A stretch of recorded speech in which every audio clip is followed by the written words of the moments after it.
सरकारी शब्द आते ही लोगों के मन में आता था खराब क्वालिटी, काम में बरसों की देरी, बेवजह रुकावटें, जनता के पैसे का अपमान।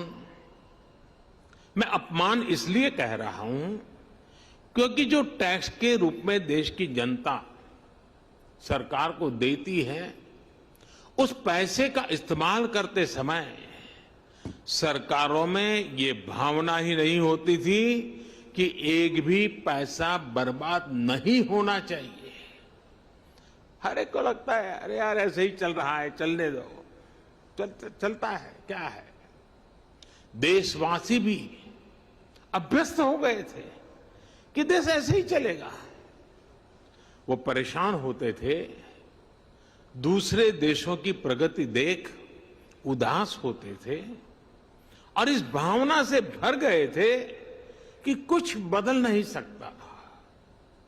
जैसा अभी हम वीडियो में भी देख रहे थे, हर जगह नजर आता था work in progress, work in progress.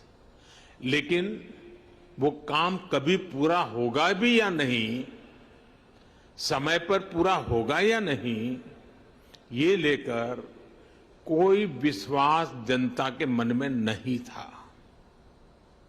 Work in progress का बोर्ड एक तरह से अविश्वास का प्रतीक बन गया था। ऐसी स्थिति में देश प्रगति कैसे करता?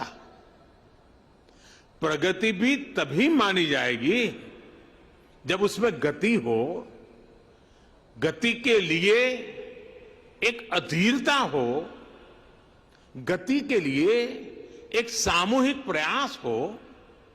आज 21वीं सदी का भारत सरकारी व्यवस्थाओं की उस पुरानी सोच को पीछे छोड़कर आगे बढ़ रहा है।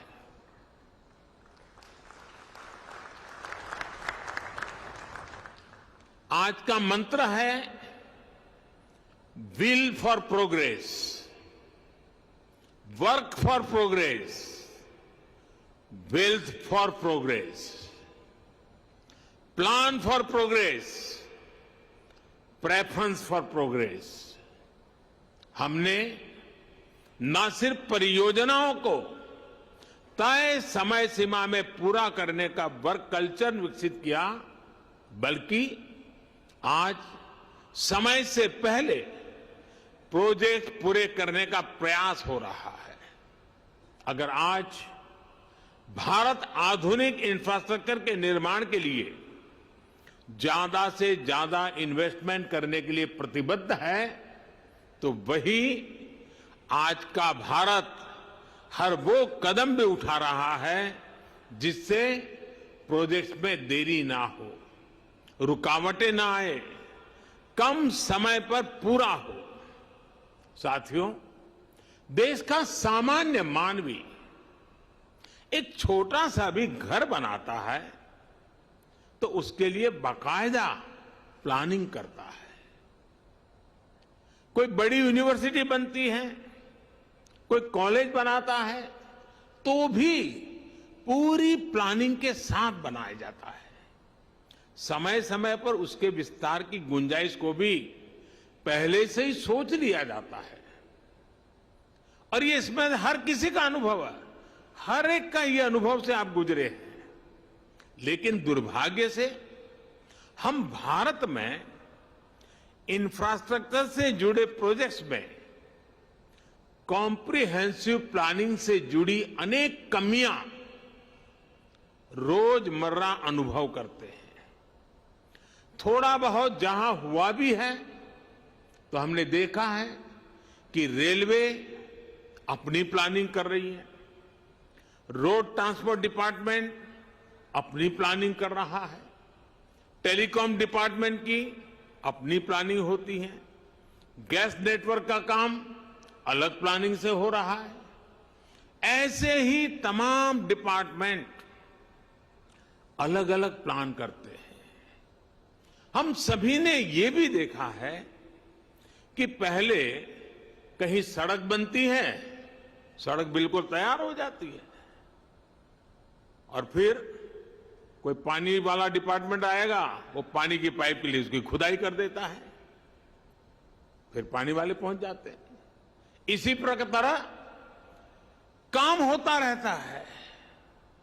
ये भी होता है कि रोड बनाने वाले डिवाइडर बना देते हैं और फिर ट्रैफिक पुलिस कहती है कि इससे तो जाम लगा रहेगा, डिवाइडर हटाओ। कहीं चौराहे पर सर्किल बना दिया जाता है तो ट्रैफिक सुचारू रूप से चलने में बजाय वहां अव्यवस्था होने लगती है। और हमने देश भर में ऐसा होते हुए देखा है। इन परिस्थितियों के बीच जब सारे प्रोजेक्ट्स को सिंक्रोनाइज करने की जरूरत पड़ती है तो इसके लिए बहुत ज्यादा एफर्ट्स करना पड़ता है। बिगड़ी हुई बात को ठीक करने में बहुत मेहनत लगती है।